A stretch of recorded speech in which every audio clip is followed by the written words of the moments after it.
આજે ધોરણ 11માં પાંચમું કાવ્ય ભણીશું આપણે. પાંચમા કાવ્યનું શીર્ષક છે છપ્પા અને ઉખાણા. છપ્પા અને ઉખાણા.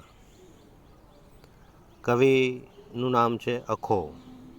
સૌ પ્રથમ આપણે કવિનો પરિચય લઈ લઈશું.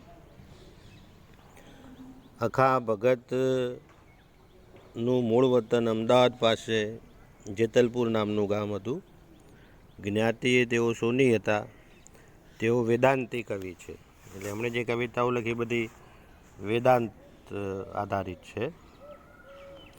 ગુજરાતના જ્ઞાનમાર્ગી કવિઓમાં તેઓ શ્રેષ્ઠ છે. તત્વજ્ઞાન અને કવિતાઓનો સુભગ સમન્વય એમની કવિતાઓમાં આપણને જોવા મળે છે. વેદાંત દર્શનની સાથે સાથે એમને જે અનુભવ થયો, આધ્યાત્મિક અનુભવ, એના આધારે જ્ઞાન વિચાર પણ એમની કવિતાનું એક આભૂષણ છે. એટલે એમની કવિતામાં એમનું જે જ્ઞાન છે એ આભૂષણની જેમ ચમકી ઉઠે છે. જીવનમાં એક પછી એક થયેલા સ્વજનોના મૃત્યુ, ધર્મની બહેન જમનાએ સોનાના હાર સંબંધી ઉઠાવેલી શંકા, તેમજ ટંકશાળના ઉપરી તરીકે હલકી ધાતુ મેળવવા અંગે તેમના પર આવી પડેલું આળ, એના કારણે તેઓ એકાંતપ્રિય બની ગયા, ગંભીર બની ગયા, તેમજ વૈરાગી થઈ ગયા. અને વૈરાગી બન્યા પછી એમણે જે તપસ્યા કરી એના આધારે એમને પરમાત્માનો અનુભવ થયો. કોને અનુભવ થયો? કવિ અખાને. પરમાત્માનો અનુભવ થયા પછી એમણે કેટલાક પુસ્તકોની રચના કરી. એ પુસ્તકો આ મુજબ છે. એક તો છે પંચીકરણ, પુસ્તકનું નામ. બીજું પુસ્તક છે ગુરુ શિષ્ય સંવાદ. ત્રીજું પુસ્તક છે અનુભવ બિંદુ. અને ચોથું પુસ્તક છે અખે ગીતા.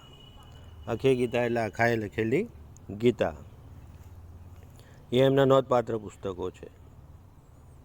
પણ એ સમાજમાં જો પ્રખ્યાત થયા હોય તો એમણે લખેલા છપ્પાના કારણે.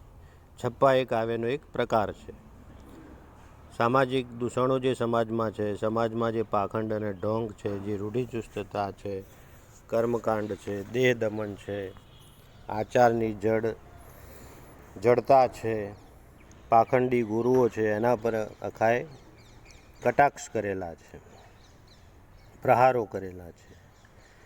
દૂષણો, સમાજના દૂષણો પ્રત્યે એમણે શબ્દબાણ છોડેલા છે, અને એ શબ્દબાણ ખૂબ જ ઓજસ્વી છે. છપ્પા દ્વારા સામર્થ્ય અને ગૌરવ પ્રગટ કરતી એમની ભાષાને કારણે અખાનું સ્થાન સાહિત્યમાં હંમેશા મોખરે છે. તો આ કવિ અખાનો ટૂંકો પરિચય હતો. હવે કાવ્યનું સાર જોઈ લઈએ અને પછી આપણે છપ્પા ભણીએ. હવે છપ્પા એ કાવ્યનો પ્રકાર છે. તો છપ્પા એટલે 6 ચરણ ધરાવતો કાવ્યનો પ્રકાર, એને છપ્પા કહેવાય. અખાએ મોટાભાગે છપ્પામાં ચોપાઈ છંદનો ઉપયોગ કર્યો છે. જેમ ચોપાઈ, રામાયણની ચોપાઈ ગાઈએ એ રીતે એને ગાઈ શકાય. મધ્યકાળ તેમજ અર્વાચીન કાળમાં કટાક્ષ અને સદાચાર બોધ માટે છપ્પાનો ઉપયોગ થતો. મધ્યકાળમાં અને હાલ અર્વાચીનમાં પણ છપ્પાનો ઉપયોગ બોધ આપવા માટે, ઉપદેશ આપવા માટે, જ્ઞાન આપવા માટે, સામાજિક સુધારણા માટે એનો ઉપયોગ થાય છે. અહીંયા 2 નાનકડા છપ્પા આપેલા છે કાવ્યમાં. પહેલો છપ્પો છે એનો સાર એવો છે કે પહેલા છપ્પામાં કવિ કહેવા માગે છે કે અનુભવ જ્ઞાનનો મહિમા વર્ણન કરવામાં આવ્યો છે. કવિ કહે છે કે અનુભવરૂપી પાક જેમની પાસે છે તેમણે સંસારની આંટી ઘૂંટીથી ડરવા જેવું નથી. એ વાત ઉંદર અને પંખીના દ્રષ્ટાંત દ્વારા એમણે સમજાવી છે. એ આગળ આપણે જોઈએ. બીજા છપ્પામાં ભાષાને ગૌણ ગણી ભાવનાનું મૂલ્ય કરવામાં આવ્યું છે. ભાવના એટલે લાગણી, ફિલિંગ્સ. યુદ્ધમાં ભાષાથી નહીં પણ બળથી જ જીતાય છે. શિષ્ટ એવી સંસ્કૃત ભાષા સામે પ્રાકૃત તળ બોલીની અર્થક્ષમતા ચીંધી આપતો અખો મૂળાક્ષરના 52 અક્ષરથી ઘેરાયેલા સંસારથી મુક્ત થઈ પરમતત્વ રૂપી 53મા અક્ષરને આરાધવાની અનુભવજન્ય વાત કરે છે. તો બીજા છપ્પામાં પણ અનુભવરૂપી જ્ઞાન અને ભાવનાની વાત કરવામાં આવી છે. હવે આપણે પહેલો છપ્પો જોઈએ. પહેલો છપ્પો આ પ્રમાણે છે. આવી નગરમાં લાગી લાય, પંખીને શો ધોખો થાય. ઉંદર બિચારા કરે શોર, જેનું નહીં ઉડવાનું જોર. અખા જ્ઞાની ભયથી કેમ ડરે, જેની અનુભવ પાંખ આકાશે ફરે. તો આ પહેલો છપ્પો છે. હવે પહેલા છપ્પાનો અર્થ આ પ્રમાણે છે. કવિ કહે છે કે આવી નગરમાં લાગી લાય, પંખીને શો ધોખો થાય. કે નગરની અંદર આગ લાગી ગઈ છે તો પંખી તો ડરવાનું નથી, કારણ કે આગ લાગે એટલે પંખી તો ઉડી જાય, એટલે પંખી બચી જાય આગથી.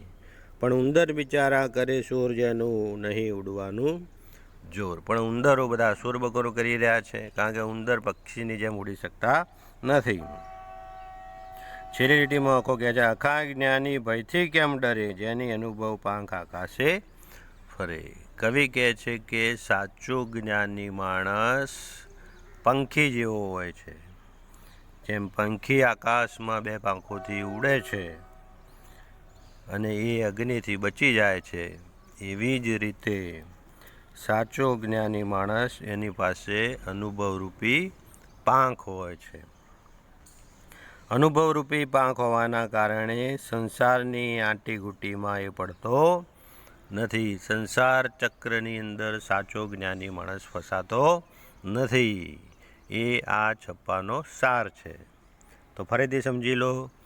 પહેલા છપ્પાનો સાર એ છે કે જેમ આગ લાગવાથી પક્ષી ઉડી જાય છે અને ઉંદરો ઉડી શકતા નથી અને આગમાં ફસાઈ જાય છે અને મરી જાય છે, એ જ રીતે સાચો જ્ઞાની માણસ પરમાત્માના જ્ઞાનરૂપી પાંખો હોવાથી સંસારરૂપી ચક્રમાં ફસાતો નથી, સંસારની આંટીઘૂંટીમાં ફસાતો નથી, સંસારરૂપી આગમાં ફસાતો નથી અને મુક્ત જ છે, જેને મોક્ષ કહેવાય. તો સાચા જ્ઞાનીને કવિએ અહીંયા પંખી સાથે સરખાયો છે. સમજણ પડી ગઈ? ચલો બીજો છપ્પો જોઈએ. બીજો છપ્પો આ પ્રમાણે છે. ભાષાને શું વળગે ભૂર, જે રણમાં જીતે તે શૂર. સંસ્કૃત બોલે શું થયું, કોઈ પ્રાકૃતમાંથી નાસી ગયું? પ્રશ્નાચિહ્ન છે પાછળ. 52નો સઘળો વિસ્તાર, અખા 53મો જાણે પાર. બીજા છપ્પાની અંદર બહુ તત્વચિંતનની અને ઊંડા તત્વજ્ઞાનની વાત કરવામાં આવી છે. બીજા છપ્પામાં કવિ કહે છે કે ભાષાને શું વળગે ભૂર, જે રણમાં જીતે તે શૂર. તો રણમાં જીતવા માટે શૂરવીરતા જોઈએ, બળ જોઈએ. ત્યાં ભાષા કામ આવતી નથી. સંસ્કૃત બોલે શું થયું, કોઈ પ્રાકૃતમાંથી નાસી ગયું. તો સૌથી પ્રાચીન ભાષા આપણી સંસ્કૃત હતી. સંસ્કૃતમાંથી સમયાંતરે પ્રાકૃત ભાષા બની. પ્રાકૃતમાંથી પણ પાછી સમયાંતરે અપભ્રંશ ભાષા બની. અપભ્રંશમાંથી પણ સમયાંતરે ગુજરાતી, હિન્દી, મરાઠી, સિંધી, પંજાબી એવી અનેક ભાષાઓ બની. પણ છેલ્લે આખો કહે છે છેલ્લી લીટીમાં કે 52નો સઘળો વિસ્તાર, અખા 53મો જાણે પાર. એટલે આખો છેલ્લે એવું કહેવા માગે છે બીજા છપ્પામાં કે ભાષા જીવવા માટે જરૂરી છે, સમાજનો વ્યવહાર ચલાવવા માટે. પણ ભાષામાં 52નો સઘળો વિસ્તાર, બરાબર સમજો. 52નો સઘળો વિસ્તાર એટલે કક્કાની અંદર કુલ 52 અક્ષર હોય છે. કેટલા અક્ષર? 52. તો 52નો સઘળો વિસ્તાર છે. તમે કોઈ પણ ભાષા આપણા કક્કાની જે છે ગુજરાતી ભાષા, એમાં તમે ગમે તે વાક્ય બોલો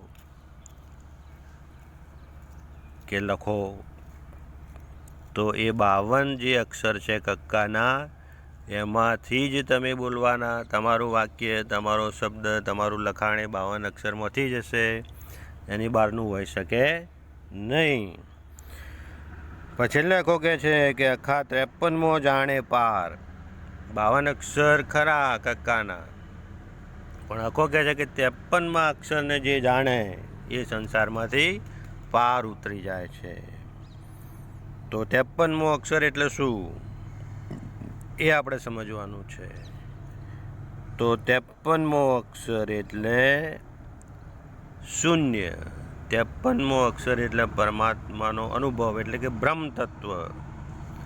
બ્રહ્મ તત્વને જે જાણી લે, બ્રહ્મ એટલે પરમાત્મા, અને ધ્યાન સમાધિ લગાવવાથી જે શૂન્યનો અનુભવ થાય એને આખો 53મો અક્ષર કહે છે. કયો અક્ષર? 53મો અક્ષર. તો છેલ્લી લીટીમાં આખો આપણને સમજાવે છે કે 52 અક્ષરથી ઘેરાયેલા સંસારમાંથી મુક્ત થવા માટે સાધકે અથવા તો જે ઈશ્વરને જાણવા માગે છે એ વ્યક્તિએ 53મા અક્ષરને જાણવો પડે અને 52 અક્ષરને છોડી દેવા પડે. 52 અક્ષરને છોડી દેવા મતલબ મૌન થઈ જવું. 52 અક્ષર છોડી દેવા મતલબ મૌન થઈ જવું, અને 53મા અક્ષરને જાણવો મતલબ શૂન્યને જાણવું, સમાધિને જાણવી, બ્રહ્મને જાણવું, પરમ તત્વને જાણવું. એને આખો 53મો અક્ષર કહે છે. તો વિદ્યાર્થીઓ, બીજા છપ્પાનો સાર એવો છે ને એમાં આખો આપણને એવું કહે છે કે જે 52 અક્ષરને છોડી મૌન થઈ જાય અને 53મા અક્ષરને જાણી લે એ વ્યક્તિ સંસારમાંથી મુક્ત થઈ જાય છે. તો આ તો બીજા છપ્પાનો સાર. તો કાવ્ય નંબર 5ની અંદર 2 નાનકડા છપ્પા આપેલા છે. બંને મેં તમને સમજાવી દીધા છે. આશા રાખું છું કે તમે સમજી ગયા હશો. હવે નીચે શબ્દાર્થ આપેલા છે એ હું વાંચી જાઉં છું. લાય લાગવી એટલે આગ લાગવી, ધોખો એટલે ફરિયાદ, શોર એટલે અવાજ કરવો, ભય એટલે ડર, કેમ એટલે કેમ, ભવ એટલે ભય, વળગે એટલે બાજે,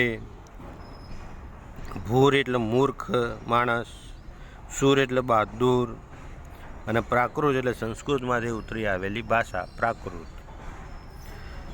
હવે વિદ્યાર્થીઓ, 5મા કાવ્યની નીચે સ્વાધ્યાયના પ્રશ્નો આપેલા છે. પ્રશ્ન નંબર 1 અને 2. પ્રશ્ન 1માં એક વાક્યમાં ઉત્તર આપવો, એમાં પેટા પ્રશ્નો 3 છે, અને પ્રશ્ન 2 મુદ્દાસર ઉત્તર લખો, એમાં પેટા પ્રશ્નો 1 થી 3 છે. તો સ્વાધ્યાયની અંદર પ્રશ્ન 1 અને 2 એ આખો આપણે લખવાનો છે. ગુજરાતી સ્વાધ્યાયનો ચોપડો આપણે જે બનાવ્યો છે એમાં તમે કાવ્ય 5નું પ્રશ્ન નંબર સ્વાધ્યાયનો 1 અને 2 બંને ઘેરથી સ્વાધ્યાયના ચોપડામાં લખી લાવવાના છે, અને એ પ્રશ્નો તમારે તૈયાર કરવાના છે. આ તમારું હોમવર્ક, તમારું સ્વાધ્યાય તમે ચોપડામાં લખીને લાવશો જ્યારે સ્કૂલ ખુલે ત્યારે હું ચેક કરી લઈશ. આશા રાખું છું કે 5મું કાવ્ય છપ્પા અને ઉખાણા તમે સમજી ગયા હશો. એનો કવિ અખો અને અખાએ જે છપ્પાનું 2 છપ્પા આપણા જે ભણવામાં છે એના રહસ્યો જે બતાવ્યા એ આપણને પણ જીવનમાં ઉપયોગી છે.